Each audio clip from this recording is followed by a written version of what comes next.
Kto to spôsobil? Teraz sme otvorili otázku pasov spoločenských zvierat na rovnakej úrovni. Ja nechcem teraz analyzovať, aké kroky urobím teda ja a štátna veterinárna potravinová správa, to je naša záležitosť, ale chcem informovať to, že po zverejnení, ja nechcem povedať, že fiktívnych alebo neviem akých ziskov,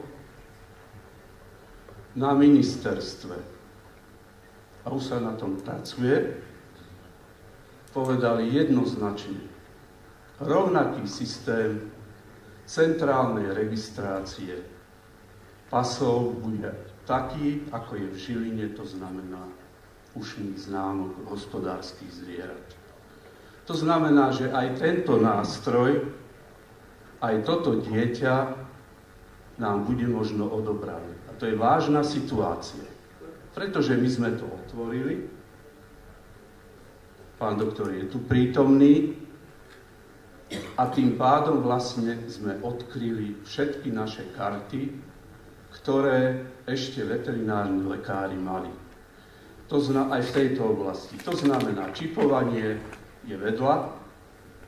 Keď odídu pasy a nedaj Bože, európske nariadenie dovolí preskripciu aj iným povolaniam, tak potom naozaj aj tu bude trošku ťažší život, čo sa týka veterinárneho lekára.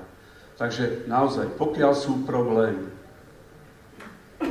je tu prezídium, sme tu všetci, vieme interne komunikovať. Problémy treba riešiť, ale nie poslať všelijaké, ja poviem, aj zavádzajúce informácie do parlamentu, do zahraničia, pre verejnosť.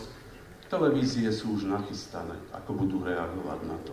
Len chcú začať, aby, teda pokiaľ sa my ozveme. Prepáčte za tento vstup, ale som to musel povedať. Chcem popriať tomuto snemu úspešné rokovanie. Ja som veľmi rád, že som sa mohol s vami stretnúť a prajem vám všetko najlepšie. Ďakujem.